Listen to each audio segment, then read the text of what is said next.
ሰላም ሰላም ወገኖች እንዴት ናችሁ? ደህና ናችሁ ወይ? የዘወትር ተከታታዮቼ አዲስ የመጣችሁ እንግዶቼም ለአብሮነታችሁ በእጅጉ አመሰግናለሁ። እንኳን ደህና መጣችሁ። እሺ አዲስ ለመጣችሁ እንግዶቼ የዓመተ ሰላም ቻናል የሚያተኩርባቸውን ጉዳዮች ልጥቀስላችሁ። እነሱም ምን መሰላችሁ? የመጀመሪያው ሰላምን በመጠበቅ ዙሪያ ነው። ሰላምን መጠበቅ ያለብን እጃችን ላይ እያለ ነው።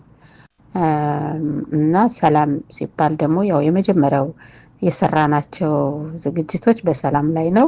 መለስ ብላችሁ ታገኙት አላችሁ። እና ሰላም ሲባል ባለሙያዎች በሁለት መልኩ ያስቀምጡታል። ኢንተርናል ፒስ እና ኤክስተርናል ፒስ ብለን የኢንተርናል ፒስ የምንለው የግላችን የውስጥ ሰላማችን ፐርሰናሊ አንድ ሰው በራሱ በውስጡ ያለው ሰላም ማለት ነው። እና ሰው በራሱ መረጋጋት የመንፈስ መረጋጋት ሊኖረው ይገባል። ስለዚህ የመጀመሪያው ነገር የውስጥ ሰላማችን ነው ማለት ነው። ከዛ ደግሞ እኔ በሶስት መልኩ ነው የማስቀምጠው። ሁለተኛ ብዬ የማስቀምጠው የቤተሰብ ሰላም ነው። ምክንያቱም የቤተሰብ ሰላም የግሉ የአንድ ሰው የግሉ ብቻ አድርጎ የሚይዘውም አይደለም፣ ወይም ደግሞ የውጭ የሚሆንም አይደለም። ያው ከግሉ ቀጥሎ ያው የቤተሰቡ ሰላም ደግሞ አለ ማለት ነው። እና የቤተሰብ ሰላምንም መጠበቅ ያስፈልጋል። አስቀድሞ ነው ሰላም አስቀድሞ እጅ ላይ እያለ ነው ተጠብቆ መያዝ ያለበት እና የሰላም የመጀመሪያ ትኩረት አርስታችን ነው ማለት ነው። ከዛ ደግሞ ሶስተኛው አይነት ደግሞ የሰላም የውጭ ሰላም ወይም ኤክስተርናል ፒስ የሚባለው ማለት ነው። እና እሱ ደግሞ ምንድነው? ከአካባቢያችን ጀምሮ በጎረቤት አካባቢ ወይም ከቤት ውጭ ባለ ዘመዳችን ሊሆን ይችላል፣ ጓደኝነት ሊሆን ይችላል፣ የስራ ባልደረባ ሊሆን ይችላል፣ በስራችን የምናሰራቸው ሰዎች ሊሆኑ ይችላሉ፣ ወይም አለቆቻችን ሊሆን ይችላሉ፣ ወይም የስራ ባልደረቦቻችን ሊሆኑ ይችላሉ። ከተለያየ ሰው ጋራ ከጎረቤት ጋራ ያለን የሰላም ሁኔታ እና ደግሞ በአካባቢያችን ሰላም ላይ አሁን የአካባቢያችን ሰላም ለመጠበቅ የተለያየ ነገር ይሰራል።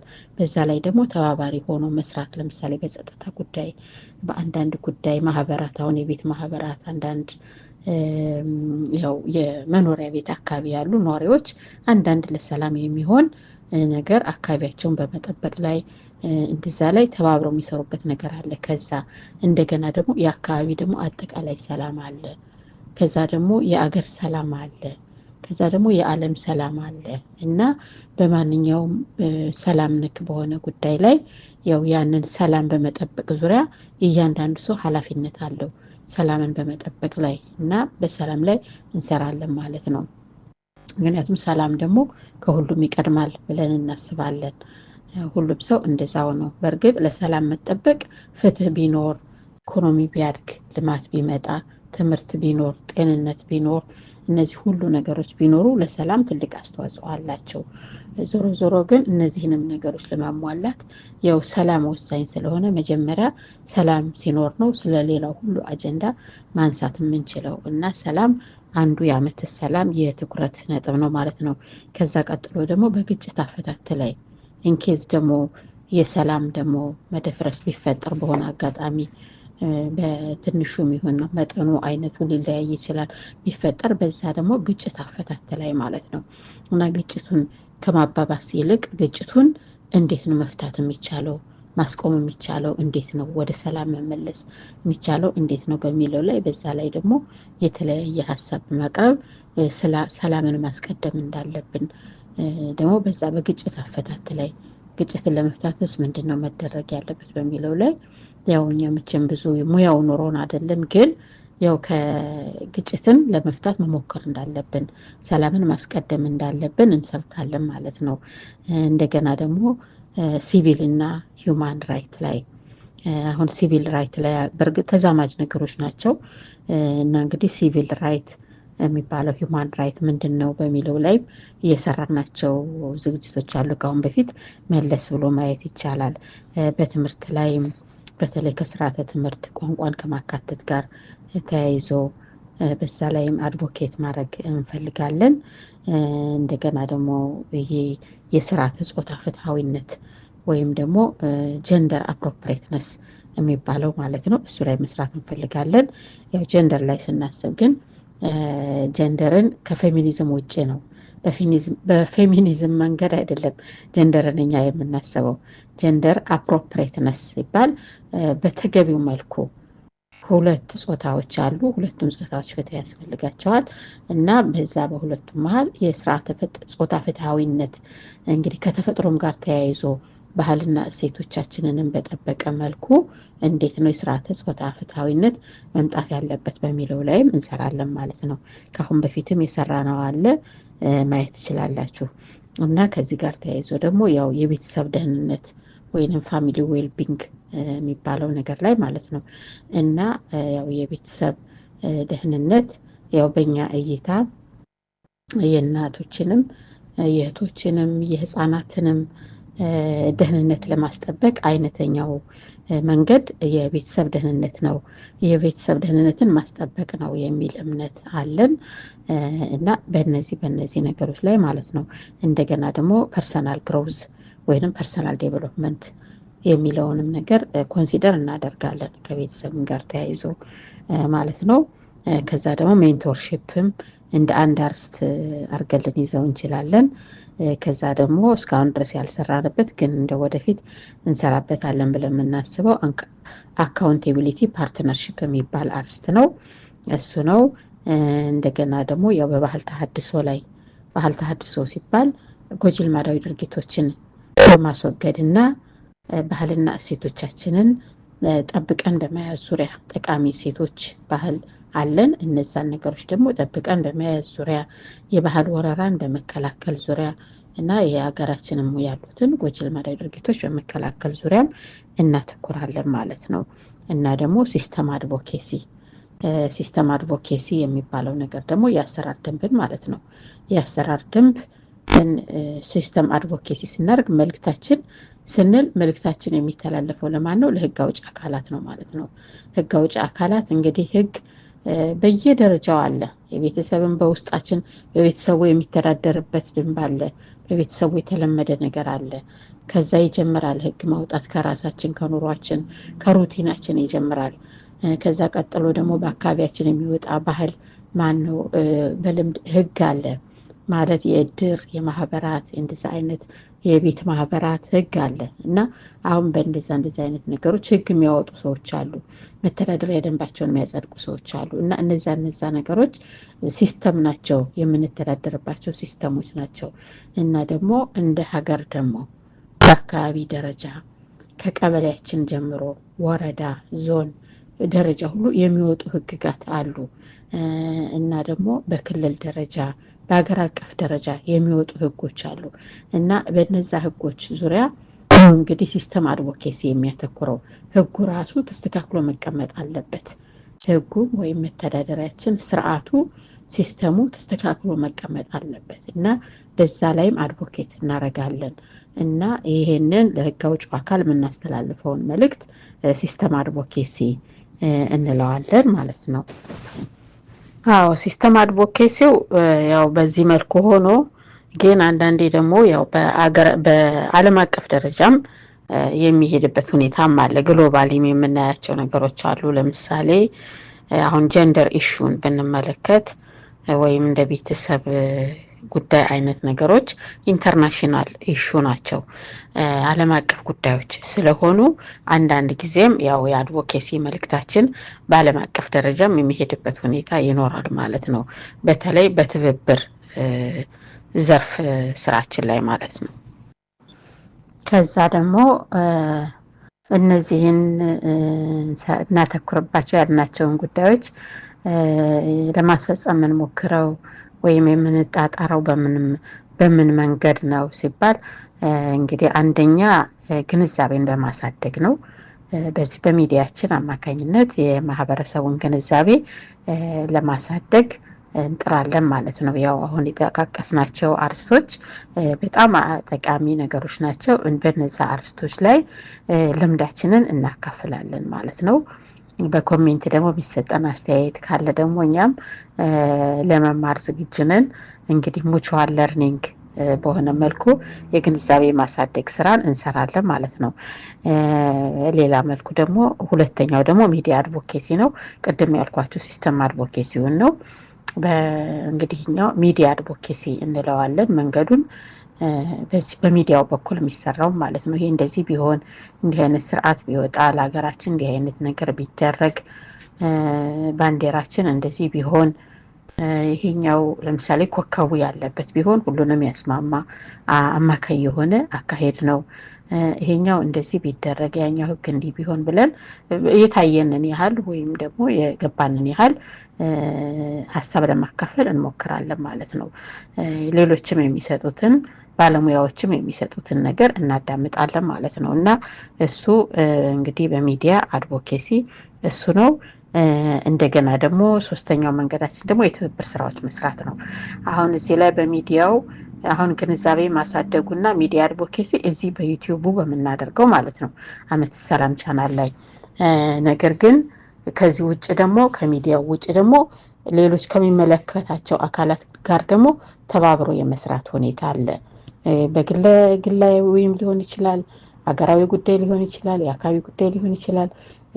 በዛ ላይ ደግሞ ተባብረን ለመስራት እንሞክራለን። ለምሳሌ ከሲቪል ሶሳይቲ ድርጅቶች ጋር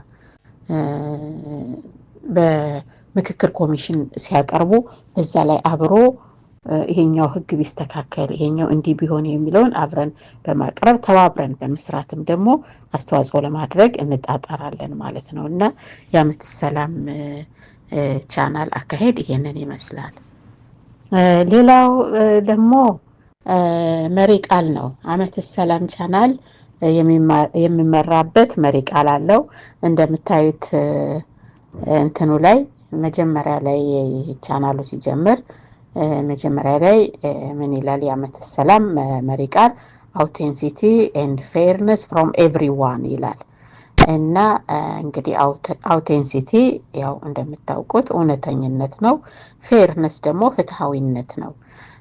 እና እነዚህን ነገሮች ደግሞ ስናስኬድ ያው ምክንያታዊነትን ይጠይቃል። እንትኑ እንዳይረዝም ነው እንጂ አውቴንሲቲ ፌርነስ ኤንድ ሪዝኒንግ ፍሮም ኤቭሪዋን የሚል ነው እንትናችን ማለት ነው መሪ ቃላችን። እና እሱ ነው ያው እንትኑ ላይ እንደምታዩት ማለት ነው መሪ ቃሉ።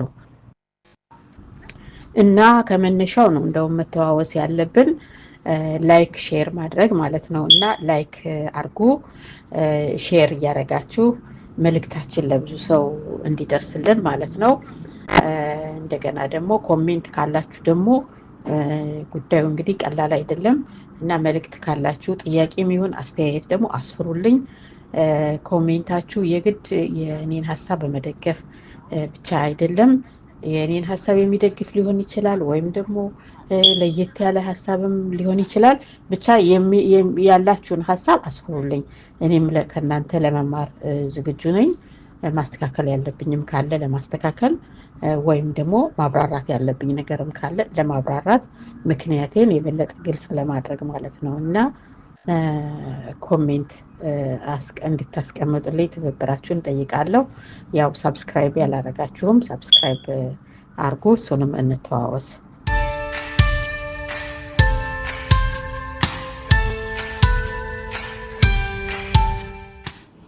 እሺ ወደ ዛሬ ርዕሳችን ስንመጣ የዛሬ ርዕሳችን ምንድነው?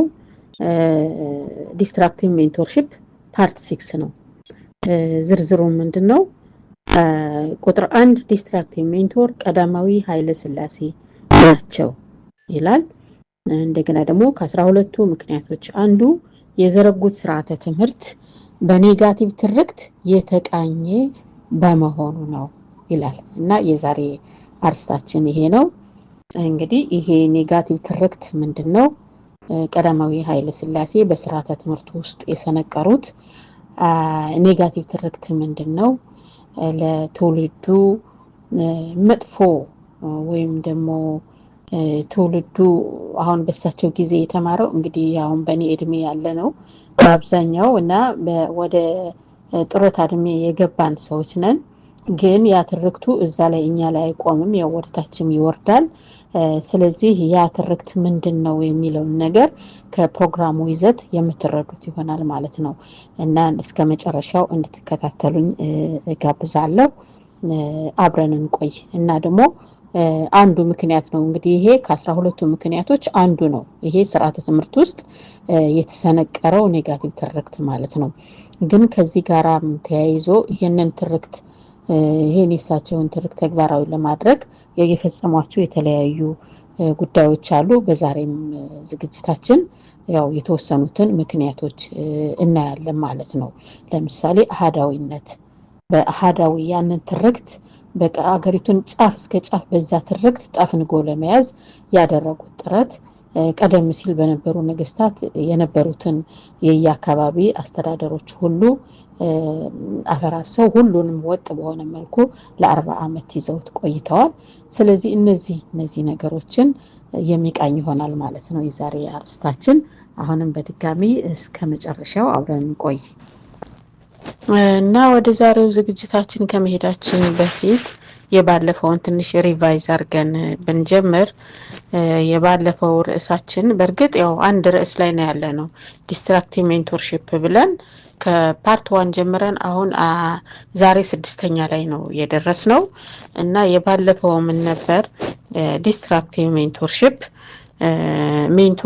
ዲስትራክቲቭ ሜንቶር ቁጥር 1 ቀዳማዊ ኃይለ ሥላሴ ናቸው የሚል ነው እና እንደነገርኳችሁ በአጠቃላይ ከ30 በላይ የሚሆኑ አጥፊ ሰዎችን ነው በዚህ ዝግጅት ማሳየት የተፈለገው ዲስትራክቲቭ ሜንቶር በሚለው ርዕስ ላይ ማለት ነው የተፈለገው እና ቁጥር 1 ብለን ያዝነው ግን ቀዳማዊ ኃይለ ሥላሴ ነው ማለት ነው እና እሳቸውን የመጀመሪያ አዎንታዊ ገጽታቸውን በሌላ ቀደም ባለው ቪዲዮ ላይ አሳይቻለሁ። ወደ 6 አይነት የሚገለጹባቸው እንደ ዲፕሎማሲ እንደዛ አይነት ነገሮችን አሳይቻለሁ።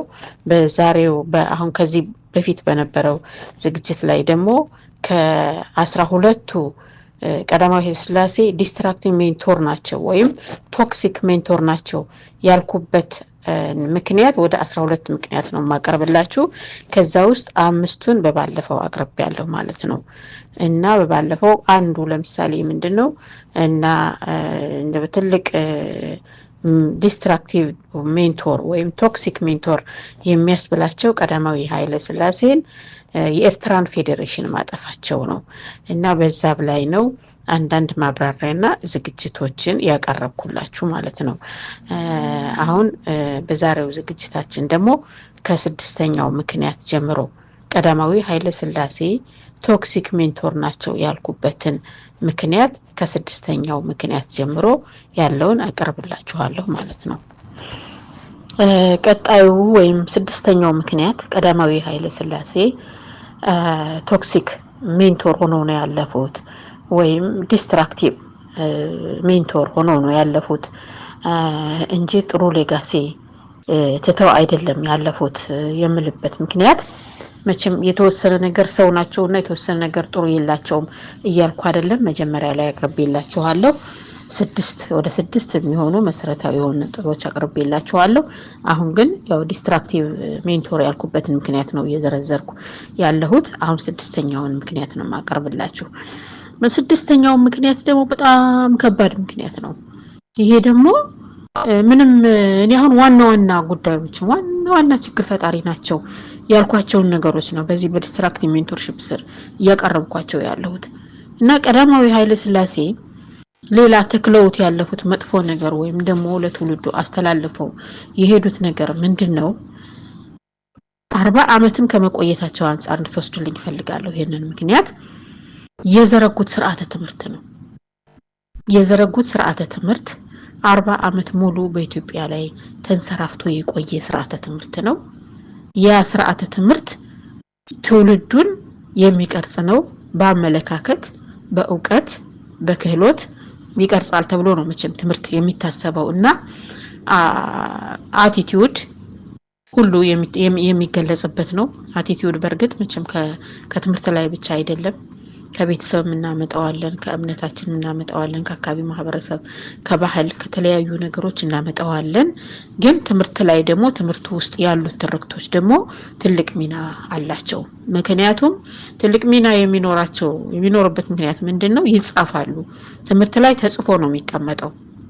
እንዲህ በተነግሮ ትውልዱ ሲተካ ዝም ብሎ የሚቀር አይደለም በጽሁፍ የተያዘ ስለሆነ ከዛ በኋላ በሳቸው ጊዜ ደግሞ በጣም ብዙ መጽሐፍት ያው መጽሐፍ የተጀመረበት ጊዜ ስለነበረ ያንን ቀዳማዊ ኃይለ ሥላሴ በትምህርት ላይ እንዲገባ ያደረጉትን ትርክት የሳቸውም ከአስተማሪዎችም አልፎ ከመጽሐፍቱም አልፎ የሚጽፉ ደራሲያን ታሪክ ጸሐፊዎች እነዛ ሁሉ ሲጽፉ ያንን ትርክት ያንን መጥፎ ትርክት ያንን ሰላምን የማያመጣ ግጭትን የሚያሰፋ እና ቶክሲክ የሆነ ትርክት በዛ ውስጥ እንዲኖር ሆኗል ማለት ነው አሁን ስርዓተ ትምህርት ውስጥ ገባ በስርዓተ ትምህርቱ ውስጥ የወጡ ጸሐፊዎች ናቸው የሚጽፉት ስለዚህ እነሱ ደግሞ ሲጽፉ ያንን ተከትለው ነው የሚሄዱት ምክንያቱም ዴቨሎፕ ያደረጉት በውስጣቸው ያወቁት ነገር እሱ ነው እና ፈረንጆቹ ምን ይሉታል ይሄንን በጣም በጥሩ ሁኔታ ይገልጹታል ከትምህርት ጋር ተያይዞ ከእንደዚህ ከአመለካከት ጋር ተያይዞ ያለውን ነገር ኢንዶክትሪኔሽን ይሉታል እንግዲህ ይሄ ባድ ኢንዶክትሪኔሽን ወይም ደግሞ ሮንግ ኢንዶክትሪኔሽን በለልን ወስደው እንችላለን ማለት ነው አንዳንድ ጊዜም ደግሞ ብሬን ዋሽ ይሉታል ሰውየው የራሱን ተፈጥሯዊ የሆነውን አካባቢው ላይ ያለውን ከቤተሰቡ ከእንደዚህ ያገኘውን ይዞ እንዳይሄድ የሚያደርግና አመለካከቱን ወይም ከእምነቱም የያዘውን ነገር ይዞ እንዳይቀጥል እኛ በእምነታችን እንዳለ ያገራችን ህዝብ ፈሪሃ እግዚአብሔር የሚል በዛ መልኩ ነው የመጣው ህዝቡ ግን በዛ ውስጥ ያንን እንትን ብለው የሆነ የሴራና የኮንስፓይሬሲን አካሄድ ያሰርጻሉ ማለት ነው ፈረንጆቹ ኢንዶክትሪኔሽን ይሉታል ብሬን ዋሽ ይሉታል እንደገና ደግሞ ሜንቲሳይድ ይሉታል ሜንቲሳይድ የሚባለው የሰው ልጅ እንደዚህ በህይወቱ በመናምኑ ላይ ሳይሆን ግን በአመለካከቱ ላይ በቃ የያዘውን እምነት በቃ በሆነ ሲስተማቲክ በሆነ መንገድ ሜንቲሳይድ ማለት ሲስተማቲክ በሆነ መንገድ የሰው ልጅ አመለካከት መቀየር ነው እና ይሄ ኮንስፓይሬሲ የበዛበት ነገር ነው እና ይሄ ስርዓተ ትምህርቱ ላይ የፈጠሩት ችግር እሱ ነው አሁን ለሌላውም ለአሁኑም ትውልድ ላለው ችግር ፈች እንዳይሆን ያደረገው ማለት ነው እኔ ለምሳሌ በ60ዎቹ በ66ቱ ለውጥ ጊዜ የለውጡ ሲጀመር የለውጡ እንቅስቃሴ ሲጀመር የ9ኛ ክፍል ተማሪ ነበርኩኝ እና በንጉሱ ጊዜ ነው ፊደል መቁጠር የጀመርኩት ማለት ነው እና ከዛ በኋላ ግን አሁን ጡረታ እድሜ ክልል ላይ ነኝ ብያቸዋለሁ እና አሁን በዛ ሰዓት ጀምሮ ያለው ሁኔታ እንግዲህ ማየት ይቻላል ማለት ነው አሁን ለ40 አመት ሲቆይ ያነ ስርዓተ ትምህርት ለ40 አመት ሲቆይ የሚፈጥረው ተጽዕኖ በጣም ከባድ ነው የሚሆነው ማለት ነው አሁን እንግዲህ ዲስትራክቲንግ ሜንቶር ብዬ በተለይ ቀዳማዊ ኃይለ ሥላሴ ላይ ያለውን ሁኔታ ነው ያያየን ያለነው እና አንዱና ትልቁ ችግር ፈጣሪነታቸው ይሄ በስርዓተ ትምህርት ላይ የፈጠሩት ችግር ነው ማለት ነው እና ዋናው ትርክት ምን ነበር ብትሉኝ ለምሳሌ አንድ ምሳሌ ልንገራችሁ አሁን ድረስ አሁን እኔ በእውነት አሁን እኮ ቢቀየር በለውጡ በመኑ ቢቀየር ችግር አልነበረውም ግን ከትምህርት ጋር የተያያዘ ከእንደዚህ ከጽሁፍ ጋራ ከአመለካከት ጋር ተያይዞ የሚቀመጥ ነገር ደግሞ ምንድነው በዛ መልኩ የሚመጡ ወጣቶች ያንን ያስተላልፉት ይሄዳሉ ይዘውት ይቀጥላሉ ያን እንደ ጥሩ ሌጋሲ ተይዞ ይቀጥላል ስለዚህ አሁን እኔ አንድ ትልቅ ምንግራችሁ ምንድነው እንደው ከፍሬ ነገር ውስጥ ከትርክቶቹ አንዱን ብትሉኝ ምንድነው ለምሳሌ ታሪካዊ ጠላቶቻችን የሚል ነገር ማለት ነው ታሪካዊ ጠላቶቻችን የሚል ትርክት በስፋት ይነገራል አሁን ያለው ምሁርም ያስተጋባዋል አሁን ካለው ምሁርም በጣም ብዙ ሰው ያስተጋባዋል ስለዚህ ይሄ ምንድነው ምክንያቱም የመጣው በቀዳማዊ ኃይለ ሥላሴ ትምህርት ነው እንደ በኔ እድሜ ያሉ ሰዎች ለምሳሌ አሁን በኔ እድሜ ያሉ ሰዎች በቀዳማዊ ኃይለ ሥላሴ ጀምሮ ነው የተማሩ የመጡት በዩኒቨርሲቲም ይሁን በምንም ይሁን እንደዛ ያያሉ ነው የመጡት እኔ በዛ ሰዓት ገና ሃይ ስኩል ተማሪ ነኝ ግን በዛ ሰዓት ዩኒቨርሲቲ ተማሪ የነበሩ ደግሞ ብዙ አሉ እና ጸሐፊዎች ደግሞ የሚታወቁ እኔ ብዙ ሰው ስም ለመጥራት እንጂ ይሄንን ታሪካዊ ጠላታችን የሚለውን ነገር በጣም የሚያስተጋቡ ጸሐፊዎች ነበሩ እኔ ካነበብኳቸው መጽሐፍት ውስጥ እና እንደውም አንድ አዛውንት ሰው እነዚህን መጽሐፍት እንዳታነቡ የሚሉ ሰው ነበሩ እና ይሄ እኮ ተበላሽቷል እኮ ይሉ ነበር ኢቭን በሃፓ ጊዜ እንኳን እኔ እንግዲህ 9ኛ ክፍል ነበር 66 ወደ 67 68 69 አካባቢ ወደ 3 አመት የሚሆን ዩኒቨርሲቲ ይዘጋ ይከፈት ነበር። ሃይ ስኩልም እንደዛው። አሁን እኛ 2 አመት አልተማርንም። 2 አመት ሳንማር ከዛ በፍሪ ፕሮሞሽን ተብሎ ነው ቀጣዩ ክፍል እንድንገባ ተደርጎ ከዛ በኋላ ማትሪክ እንድንፈተን እንደዛ የሆነው ማለት ነው። እና ይሄ ስለሆነ በጣም ችግር አለ። እና አሁን እነዚህ ሰዎች የሚጽፉት የሚሉት ሰዎች ይሄንን ታሪካዊ ጠላት የሚለውን ነገር እያስተጋቡት ነው የመጡት ማለት ነው። አሁን እኔ ይሄንን የጠቀስኩት ምንድነው አንድ ምሳሌ መስጠት ስላለብኝ ነው። እና በስርዓተ ትምህርቱ ውስጥ በታሪክ ትምህርቱ ውስጥ በአንዳንድ በተለይ ደግሞ እነዚህ ጸሐፊዎች የሚጽፏቸው መጽሐፍት ስለ አንዳንድ ነገር የሚጽፉ እኔ ብዙ መጽሐፍ አንባቢ ነበርኩ ብያቸዋለሁ። በወጣትነት ጊዜ በጣም አነብ ነበር እና የሚጻፉት ጽሁፎች ጥሩ ነገር አልነበሩም። እና አሁን ለምሳሌ ይሄ ታሪካዊ ጠላቶቻችን የሚባለው ምንድነው? የአካባቢውን ጎረቤት ሀገሮች በአጠቃላይ ነው። በአጠቃላይ አካባቢውን ጎረቤት ሀገሮች ሁሉ በጠላትነት ፈርጆ የመሄድ ማለት ነው። እና በዚህ ላይ እኔ የማስታውሰው ትንተና ሲሰጥ ነው የሰማሁት። አንድ ተንታኝ ያን ጊዜ ጀርመን ሬዲዮ ነበር በብዛት የሚሰማው እና ምንድነው ያለው አንድ እንግሊዛዊ ተንታኝ ነው ብሎ ሲያቀርበው የተነተነው እንግዲህ አገራችን ከዙሪያው ካሉት ጎረቤት ሀገሮች ጋር ሁሉ በጥል እና በእንደዚህ በጥሩ ባልሆነ እይታ ከመተያየቷ የተነሳ ምንድነው ፔትሮ ዶላር ይላል ያ ተንታኝ ሲጽፍ ፔትሮ ዶላር መላውን ዓለም ሲያጥለቀልቅ ኢትዮጵያን ብቻ አካሏት ያልፋል ይላል። ምክንያቱም ይሄ ዝም ብሎ ታሪካዊ ጠላቶቻችን እያሉ ከመካከለኛው ምስራቅ አካባቢ ካሉ ህዝቦች ጋር በቀይ ባህር አካባቢ ካሉ አገሮች ጋር በጎረቤትም አካባቢ በዛ መልኩ በጠብና በጭቅጭቅ የመተያየት ነገር ነው እንጂ ቢዝነስ ኦሪየንትድ የሆነ አመለካከት አልነበረም በአጠቃላይ ማለት ነው። እና ቢዝነስ ኦሪየንትድ ባለመሆኑ በቃ የራሳቸውን መሪዎቹ አካባቢ የራሳቸውን ኑሮ ይኖራሉ። ሌላው ሰው ግን ነግዶ ማትርፎም አንዳንድ ነገርም ብሎ ወይም ደግሞ ከአካባቢ ጎረቤት ሀገሮች ጋር በመግባባት በእንደዚህ በቃ አይደለም በስራ ግንኙነት በመፍጠር ልክ በአሁኑ ሰዓት አሁን ወደ ተለያየ አገር ሂዶ ሰው ሰርቶ ይመጣል። ለምሳሌ ህንዶችን ብንወስድ አሁን ህንዶች በስፋት እየመጡ አስተማሪ ሆነው በመላው ዓለም ሂደው እየሰሩ ነው። አሁን ከሶስተኛው ዓለም ሀገሮች ህንድ በአንደኛ ደረጃ መተመራናት በኢኮኖሚ እንደገናም ሌሎችም አገሮች ቻይናዎችም ያደጉበት ሳውዝ ኮሪያዎችም ያደጉበት እንደዚሁ ከሌሎች አገሮች ጋራ በነበረው መስተጋብር ነው። የሰው ልጅ በአጠቃላይ ተጋግዞ ነው የሚኖረው። አንድ ቦታ ላይ ብቻ አይደለም ተጋግዞ በመከባበር መልኩ በትምህርት መልኩ በንግድ መልኩ በስራ መልኩ በማስተማር መልኩ በፋብሪካ ቴክኖሎጂን በማስተላለፍ በሳይንስ እንደዛ እያለ ነው የሚያድገው። እና ግን አሁን በእኛ ሀገር ግን የዛ አይነት ከጎረቤት ሀገሮች ጋር ሁሉ በጣም የታጠረ ፖሊሲው በአጠቃላይ አብሮ የሚያሰራ ባለመሆኑ የቀዳማዊ ኃይለ ሥላሴ በቃ ምሁራኑም ደግሞ የተቀረጹበት አሁን ስርዓተ ትምህርቱ ላይ ነን። ምሁራኑም ደግሞ የተቀረጹበት መንገድ በቃ በዛ መልኩ ስለሆነ ምንም ወደዚህም ወደፊትም ወደ ግራም ብለው ሳያዩ ምሁራኖቻችን ምንም አገሪቱን የሚያሳድግ በኢኮኖሚ የሚገነባ ነገር ሳይደረግ ቆይቷል ማለት ነው። እና ይሄ ስለሆነ እንግዲህ ቀዳማዊ ኃይለ ሥላሴ ይሄ ዲስትራክቲቭ ሜንቶርሺፕ አንዱ የተንጸባረቀበት ደግሞ የሀገሪቱን ስርዓተ ትምህርት ማበላሸታቸው ነው። እንደገና ደግሞ ለ40 አመት የቆየ መሆኑ ነው ማለት ነው። እና በዛን ጊዜ እኛ ሃይ ስኩል በነበርኩበት ጊዜ ማለት ነው ሃይ ስኩል ሆኜ ትምህርት ቤቶች ይዘጉ ነበር። እና የደርግ ጊዜ ነው ለውጡ መጣ 67 ላይ ለውጥ መጣ። ከዛ የሆነ እንቅስቃሴ ደግሞ ነበር ያው የከተማ ውስጥ የትግል እንደዚህ የሚባል ነገር ነበር። ተማሪዎችን ትምህርት ቤት አትሂዱ ትምህርት ከድል በኋላ ነው የነበረው። መንግስት ደግሞ ወታደራዊ አገዛዝ ነበር። ትምህርት ከድል በኋላ ነው ጊዜያዊ ህዝባዊ መንግስት ይቋቋም ያን ካልተቋቋመ ትምህርት ቤት አትሂዱ የሚሉ ነበሩ።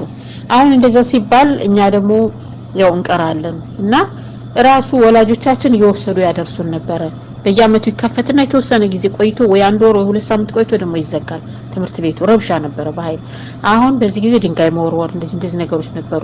አሁን እኛ እንሄዳለን እንደዛ ይሆን ነበርና ወላጆቻችን ሲያደርሱን አንድ አዛውንት ሰው ምንድነው ያሉት አሁን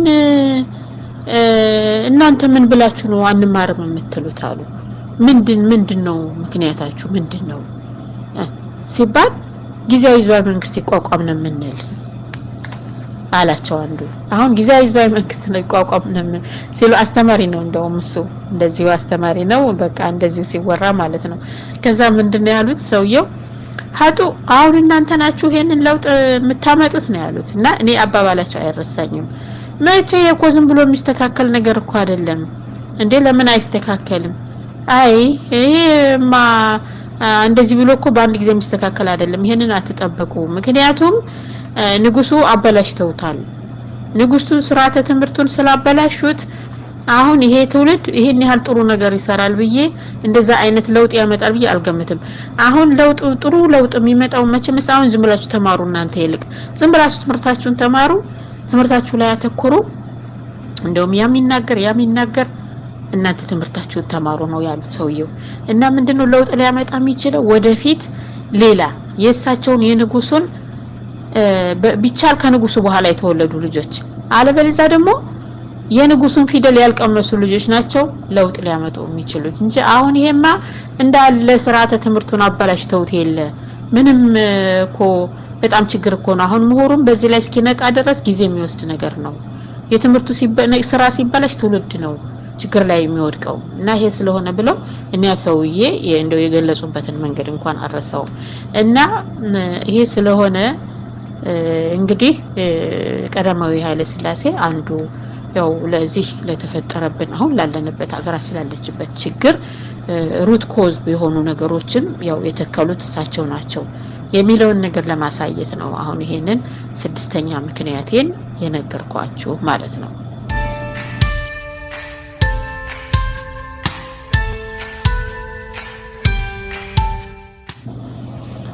ሌላው ምንድነው ሰባተኛው ምክንያት ማለት ነው። ደግሞ ሰባተኛው ምክንያት ቀዳማዊ ኃይለ ሥላሴ ዲስትራክቲቭ ሜንቶር የሆኑበት ራሱን አስጨየል አስቀምጠው ብዬ ነው እንጂ ተጠቃቅሷል። ምንድነው ኮንስፓይሬሲ ነው። ቀዳማዊ ኃይለ ሥላሴ በኢትዮጵያ ውስጥ ኮንስፓይሬሲን የተከሉ እሳቸው ናቸው። ያው ደጋግሜ ተናግሬዋለሁ። ሌሎቹ ቀጥተኛ የሆነ ነገር ነው።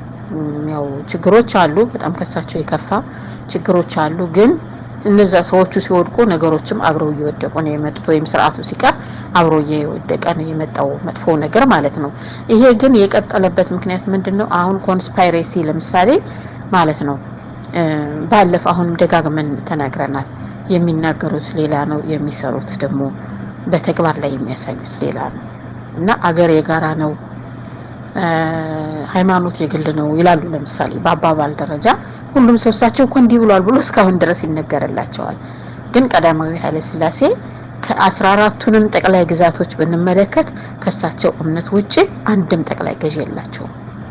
እዚህ አንድም ጠቅላይ ገዥ። ምክንያቱም ይሄንን ነገር የሚጠቅሰው ሰው ስላልሰማሁ ነው እኔ አሁን የግድ እንደዚህ አድርጌ ራሱን አስዬ ለማምጣት የፈለኩት ማለት ነው። እና ብዙ ደግሞ ተንታኞች አሁን በሚዲያ እሰማለሁ፣ በአንዳንድ ነገሮች እሰማለሁ እንደው አገራችን እዚህ ላይ የወደቀችበት ምክንያት ምንድነው ሲባል ምን ይመስላል? እንደው እዚህ ላይ እየደረስነው ለምንድነው? ምሁር አለ፣ ሁሉ ነገር አለ። ህዝቡ እንደው በሃይማኖት እንኳን በስነ ስርዓት የሚያድር ነው። እንኳን ለመንግስት ህግ ለእድር እንኳን በጣም የሚገዛ ህዝብ ነው። ፈሪሃ እግዚአብሔር ያለው ሰው ነው። እንዴት ነው ይሄ ሁሉ ነገር ይሄ ሁሉ ችግር እየመጣ ያለው ሲባል አብዛኛው ምሁራን በሚዲያ ሲሰማ የሚጀምሩት መሀል መንገድ ላይ ነው። ወይ ከደርግ ይጀምራሉ ወይ በዚህ ከብሔር ፖለቲካ ይጀምራሉ። አዎ የብሔር ፖለቲካ እኔም ያው መቅረት ያለበት ነገር ነው። እኔም በጣም ማልደግፈው ነገር ነው። ፖለቲካ በፖሊሲ በስትራቴጂ በእንደዛ መልኩ ነው መቀመጥ መደራጀት ያለበት እንጂ በብሔር አይደለም። ብሔር ካልቸር ይኖረዋል፣ ባህል ቋንቋ ይኖረዋል፣ ያኗኗር ዘይቤ ይኖረዋል፣ የተለያዩ መቼም ነገሮች ይኖሩታል። ግን የፖለቲካ መስመር ወይም የፖለቲካ ፖሊሲ ወይም ስትራቴጂ ግን ሊሆን አይችልም። ስለዚህ አሁን እኔ ይሄንን ከብሔር ፖለቲካ መውጣት አለብን። አሁን የነበረውንም ችግር ደግሞ አባብሷል፣ ችግሩን ወደ ከፋ ደረጃ አድርሷል የሚለውን ነገርም ወስዳለሁኝ። ግን ሩት ኮዙ ምንድነው ሲባል ግን ሩት ኮዙ የጀመረው ይሄ በተለይ ከዘመናዊ አስተዳደር ሞሮፍ በሳቸው ጊዜ ስለሆነ የተጀመረው ቀዳማዊ ኃይለ ሥላሴ የዘረጉት ሲስተም ነው አሁን ለዚህ ሁሉ እያበቃን ያለው ማለት ነውና ኮንስፓይሬሲ አሁን እያደገ መጥቶ አሁን ምን አይነት ሁኔታ ላይ እንዳለ እያንዳንዱ ነገር በቃ ምንም ትረስት የማይጣልበት በቃ ትረስት በቃ አንድ ነገር ሲሆን እምነት ለመጣል የሚያስቸግር ነገር አንዱ ሚዲያ ሌላ ይናገራል ይሄኛው ሌላ ይናገራል እንደገና ደግሞ የሚናገረው ብቻ አይደለም እኮ ቀጥተኛውንም እኮ አይደለም እኮ እኔ ግልጽነትን በጣም እየጠበቅኩ አይደለም ግን የሆነ ውስብስብ ነገር ከጀርባው ሌላ ነገር የያዘ የሆነ በቃ እንደዛ አይነት ነገር ነውና ኮንስፓይሬሲም በሀገራችን ላይ ያው የመጀመሪያ ሀብለው የጀመሩት እሳቸው ናቸው ብዬ ነው በሚገምተውና እሱ ደግሞ ሰባተኛ ምክንያት ነው ቀዳማዊ ኃይለ ሥላሴ ቶክሲክ ሜንቶር ናቸው ወይም ዲስትራክቲቭ ሜንቶር ናቸው ለማለት ማለት ነው እና ደግሞ እዚህ ላይ ምን አለ መሰላችሁ ቀዳማዊ ኃይለ ሥላሴ ከሳቸው በፊት ከነበሩ መሪዎች በተለየ ሁኔታ የኮንስፓይሬሲ ጀማሪ ናቸው ያልኩበት ምክንያት ምንድነው ከሳቸው በፊት የነበሩት መሪዎች አምባገነንነትም ይሁን በህዝብ ላይ ጉዳት የሚያመጣ ነገርም ቢሆን አንዳንድ ነገሮችንም ሲሰሩ በይፋ አውጀው በኔ ግዛት እንዴ ነው ማደርግ በቃ የኔ ግዛት ይሄ ነው ብለው አምባገነንነታቸውን ይፋ አድርገው ነው የሚሰሩት ያንን ህዝብን የሚጎዳ የሚበድል ነገር ማለት ነው ግን ቀዳማዊ ኃይለ ሥላሴ ግን ከላይ የሚናገሩት ሌላ ነው ግን ውስጥ ለውስጥ ግን ስራቸው ሲታይ ግን የሚዘረጉት ሲስተም አጠቃላይ በሲስተም መልኩ በመላገሪቱ ያውም በመላገሪቱ በ14ቱም ጠቅላይ ግዛት የሚዘረጉት ሲስተም ግን በበደል የተሞላ በደል ያለው በውሳኔ በሀገሪቱ የውሳኔ ሰጭነት ጉዳይ ላይ የማያሳትፍ አንድ ወገን ብቻ በሌላ ሁሉ ህዝብ ላይ እየወሰነ እንዲኖር ማድረግ በተለይም ደግሞ ከእምነት አንፃር የራሳቸው እምነት የያዘ ሰው በየትኛውም አካባቢ ኢቭን የሌላው እምነት ተከታይ በበዛበት አካባቢ ላይ ሁሉ የእሳቸውን እምነት ተከታይ ብቻ አገረገዥ በማድረግ በቃ በዚህ አይነት መሄድ ማለት ነው በአብዛኞቹ ቦታዎች አይደለም ጠቅላይ ገዥ እሳቸው ከ14ቱም ጠቅላይ ግዛት አንድም ጠቅላይ ገዥ የላቸውም ብያቸዋለሁ ከእሳቸው እምነት ውጪ አይደለም ጠቅላይ ገዥ በጅሮንድ እንኳን ለመሆን ችግር አለው በጅሮንድ እንኳን ይሄ ገሌ ተብሎ የሚቆጠር አይደለም የነበረው ማለት ነው በሚሊታሪውም ቢሆን እንደዛው ነው አሁን ይሄ በፖለቲካ ውሳኔ ሰጭነት ላይ ማለት ነው ግን ከዛው ውጭም ባሉት ነገሮች ላይ እሳቸው በነቁበትና ባወቁት ነገር ላይ ሁሉ ከመያዝ አልተቆጠቡም ግን ሌላው ማህበረሰብ በእርሻውም ላይ ያለው እርሻውን በንግዱም ላይ ያለው በንግዱ ወደ ሌላ እንትን ሳይገባ ወደ ሌላ ግጭት ወደ ምንም ሳይገባ ስራውን በራሱ ስራ ላይ አትኩሮ በመስራት የራሱን ኑሮ ሲኖር ቆይቷል ማለት ነው ግን የሳቸው አካሄድ ይሄ ነው እና ይሄ ኮንስፓይሬሲ የሚለው ቃል ከላይም ነግሬያችኋለሁ አሁንም በድጋሚ በነግራችሁ ችግር የለውም ከእንግሊዝኛ ዲክሽነሪ ላይ እንኳን ስታዩት ምንድነው ኮንስፓይሬሲ ሴክሬት ፕላን ነው የሚለው ይሄ በሚስጥር ከላይ ይፋ ተደርጎ የሚወጣ ነገር ሳይሆን የሚነገር ፕላን ወይ እቅድ ሳይሆን ግን ውስጥ ለውስጥ የሆነ በውስጥ በሚስጥር የተያዘ እቅድ ነው ማለት ነው እና conspiracy is a secret plan by a group to do something unlawful or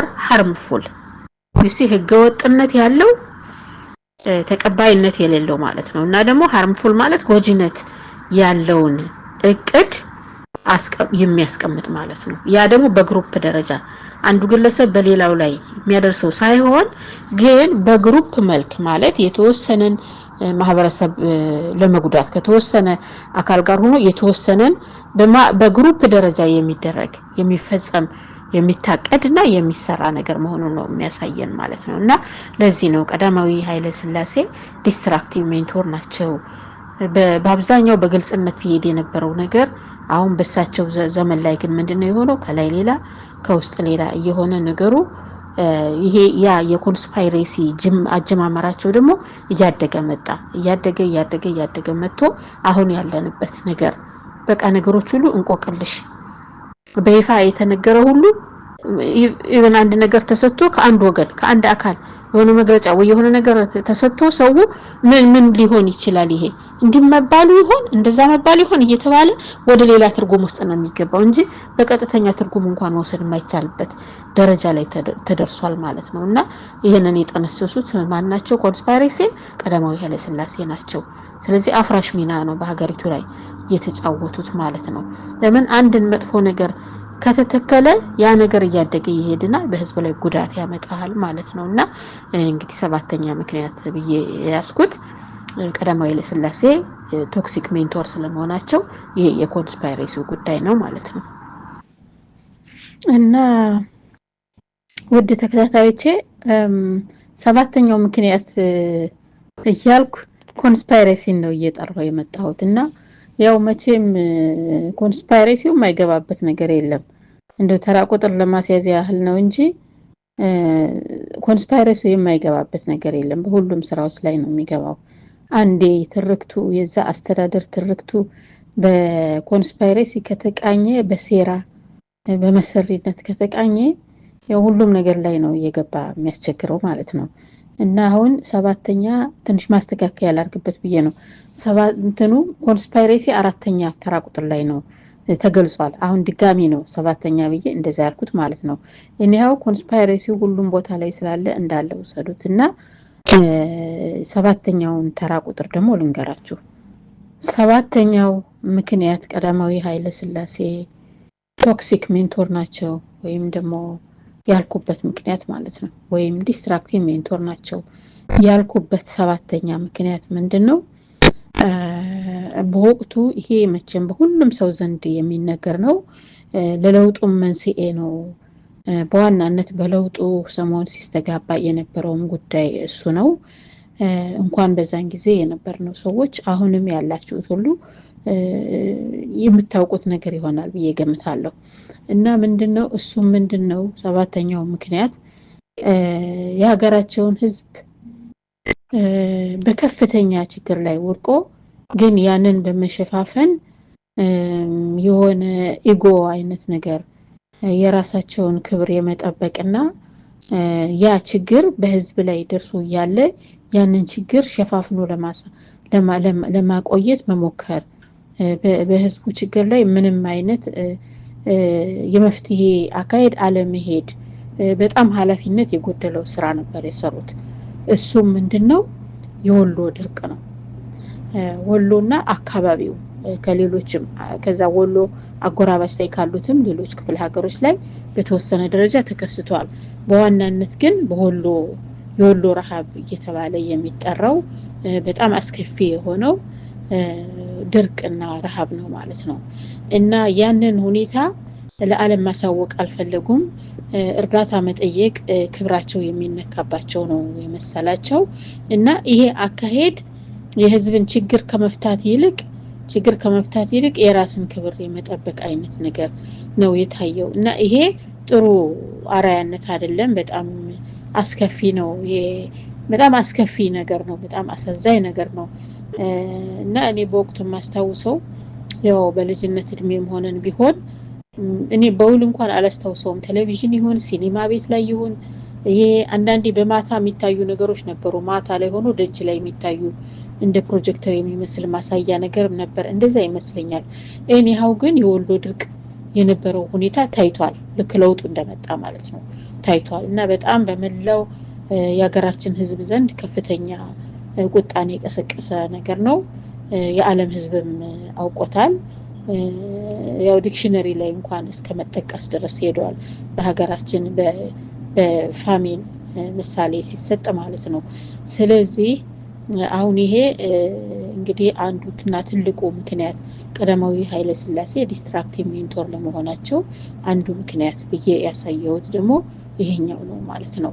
እና ደግሞ ትልቁ ችግር ምንድነው 40 አመት የቆዩ በመሆናቸው ማለት ነው እያንዳንዱ ችግር ቶሎ የመፈታት እድል አላገኘም።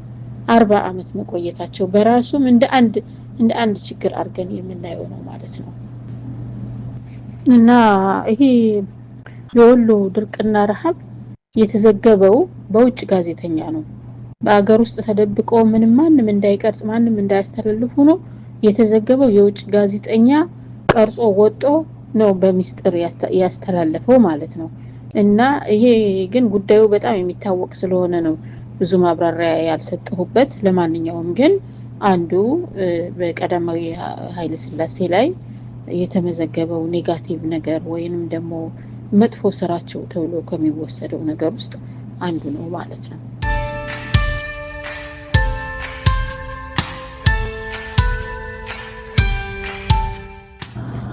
ስምንተኛው ምክንያት ደግሞ ቀዳማዊ ኃይለ ሥላሴ ዲስትራክቲቭ ሜንቶር ናቸው ያልኩበት ምክንያት ምንድነው? ከዲሞክራሲ ጋር የተያያዘ ነገር ነው እና ያው ከላይም እንዳልነው ቀዳማዊ ኃይለ ሥላሴ ዘመናዊ አስተዳደርን የመሰረቱ ናቸው። በሀገራችን አንዳንድ ጥሩ ነገሮችም ታይተዋል። ማለት በዛኛው ኮንስትራክቲቭ በመጀመሪያ ያላቸውን ጥሩ ስራ ስገልጽ ወደ 6 የሚሆኑ መልካም ነገሮችን ጠቅሻለሁ በእሳቸው ላይ የታዩ።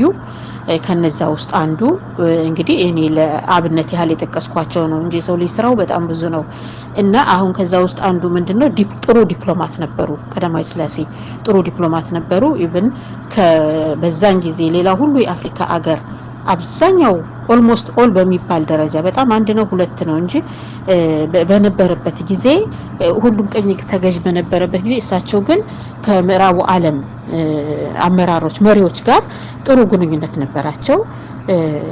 በጥሩ በመከባበር መልኩ ግንኙነት ነበራቸው። ስለዚህ አሁን በዛ ሰዓት ሊሰሩት የሚችሏቸው ነገሮች ነበሩ እና ለምሳሌ ከእንግሊዞች ጋር በጣም ጥሩ የሚባል ግንኙነት ነበራቸው።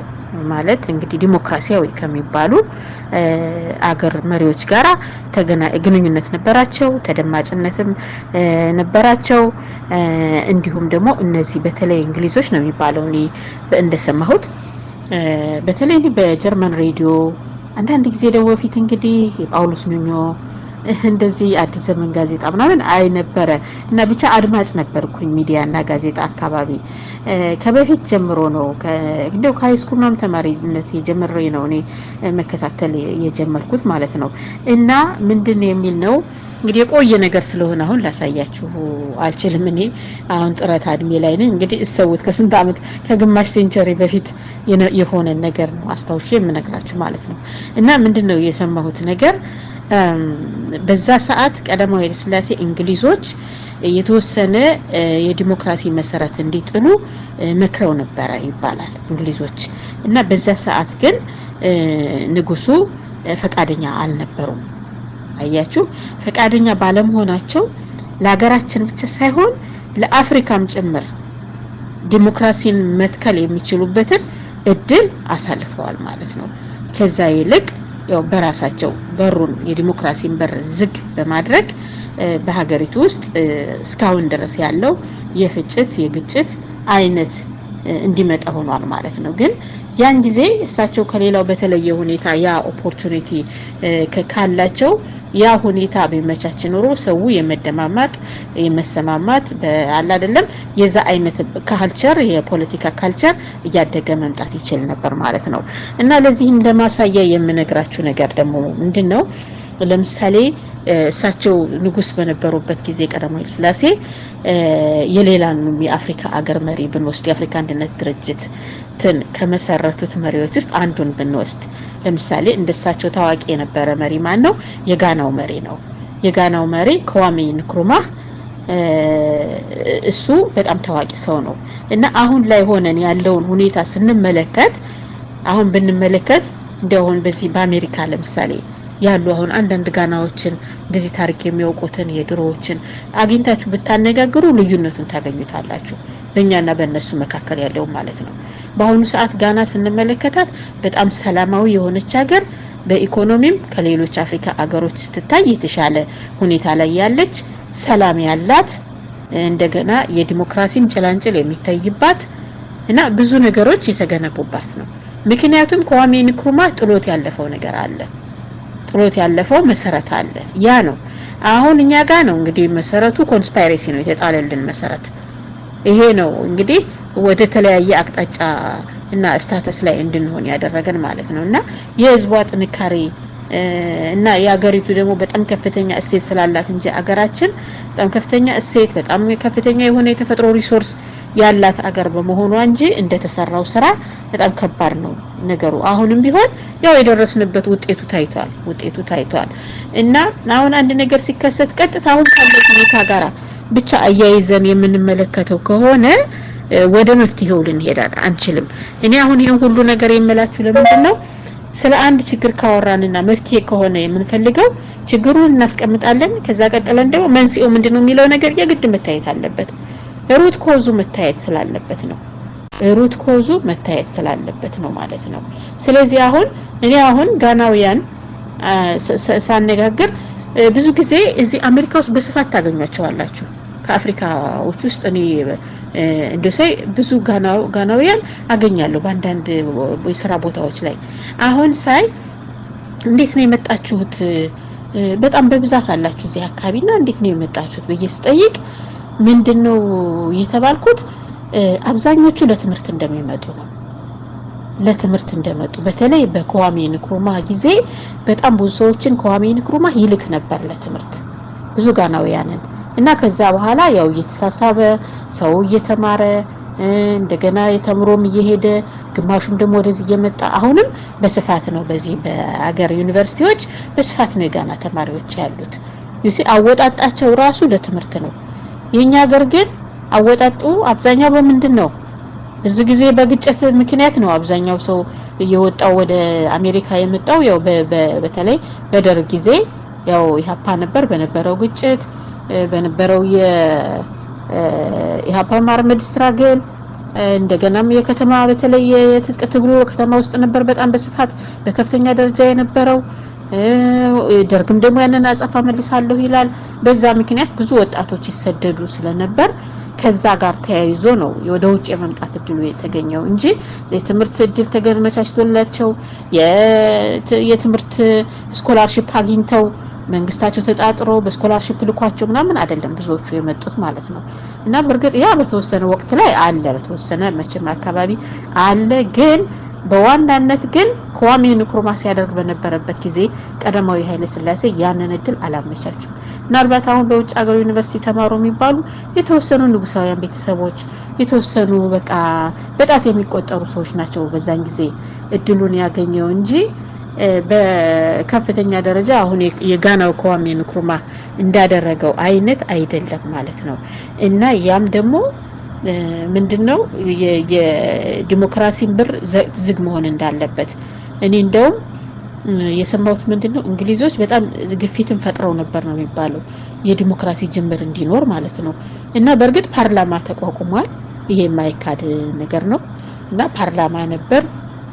ፓርላማው ምርጫውም ነፃ ነበር ማለት ይቻላል። ግን እሳቸው የማይፈልጉት ነገር ከመጣ አሁንም ለማስቀረት ወደ ኋላ አይሉም።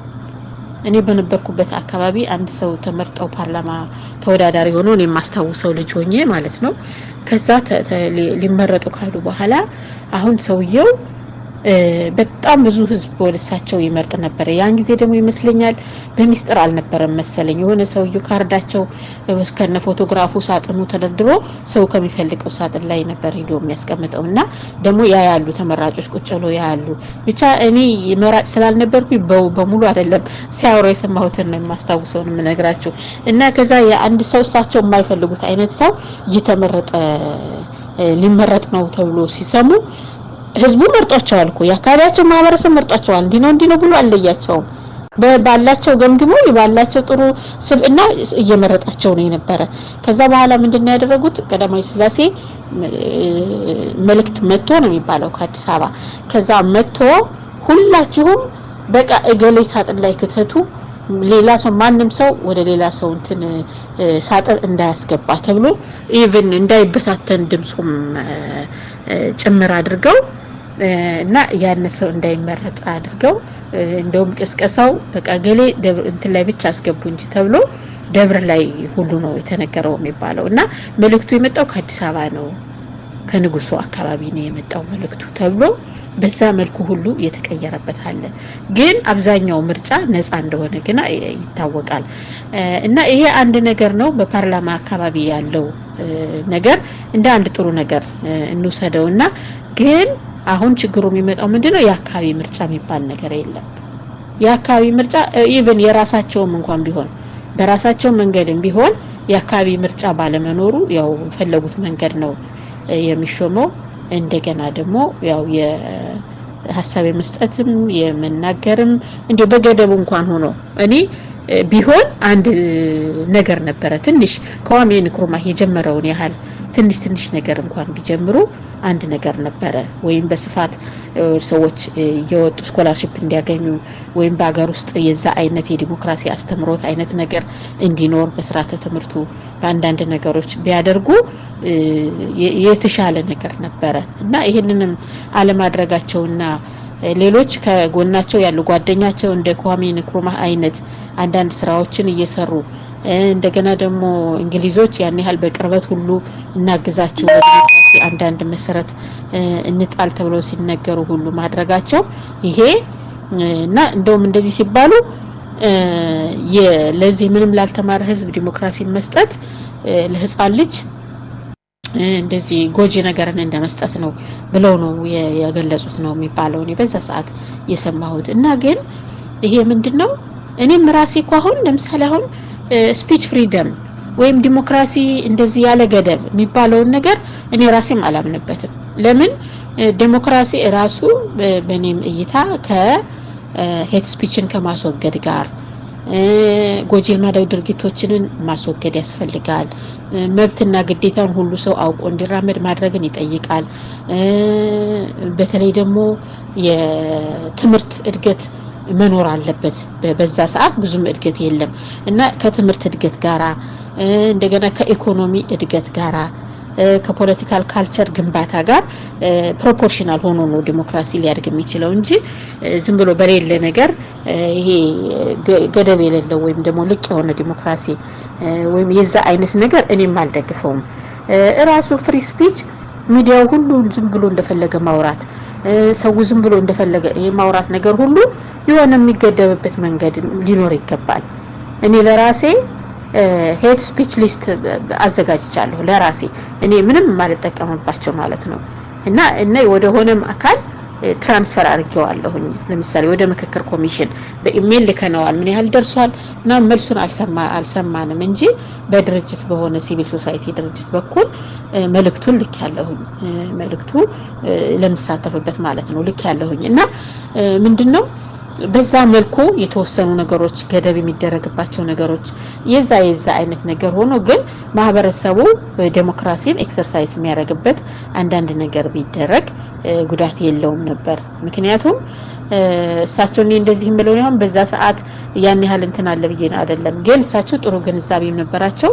ከእንግሊዝ ሀገርም ኖረዋል ከእንግሊዞች ጋርም በጣም ቅርበት ነበራቸው ብቻ እንትኑ የተመቻቸላቸው ነገር ነበር ግን ለህዝቡ ያን ነገር ማምጣት አልፈለጉ ለዚህ ነው በቃ አፍራሽ ሚና አላቸው ወይም ደግሞ ዲስትራክቲቭ ሜንቶር ናቸው ጥሩ መሰረት አልጣሉም ለዚች ሀገር ብዬ እሳቸውን እንደ ሩት ኮዝ ማቀርብበት ምክንያት ማለት ነው አንዱ ይሄ እና እሳቸው ሩት ኮዝ የሆነውን እንግዲህ ላይም ነግሬያቸዋለሁ ኤርትራን ፌዴሬሽን ማጠፋቸው ያንን ያጠፉት ምንድነው ህዝቡን አፍኖ የመያዝ በእሳቸው እንትን ብቻ ይሄ ጠፍንጎ የመያዝ አይነት አካሄዳቸውን ለማስቀጠልና ህዝብ ሲቪል ራይት የሚባል ነገር እንዳይኖር ከማድረግ ፍላጎት ነው የመነጨውና ይሄ አካሄድ የጀመረው በዚህ በዘመናዊ ስርዓት ከቀዳማዊ ኃይለ ሥላሴ ስርዓት ነው ስለዚህ ቀዳማዊ ኃይለ ሥላሴ ቶክሲክ ሜንቶር ናቸው የሚለውን ነገር ያሳየናል ማለት ነው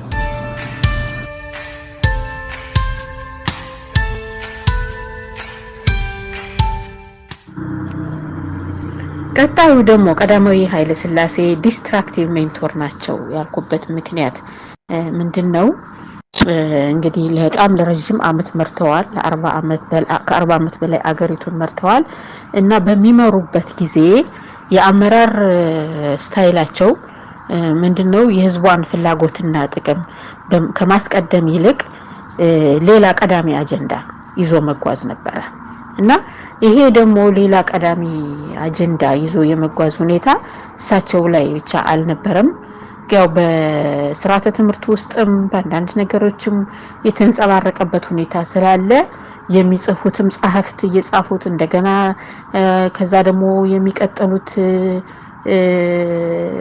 ምሁራንም ከምሁራን አልፎ ደግሞ ከቀጣይ መሪዎችም ሁሉ እየተጠቀሙበት ሌላን ነገር አጀንዳ የማስቀደም ሁኔታ ማለት ነው።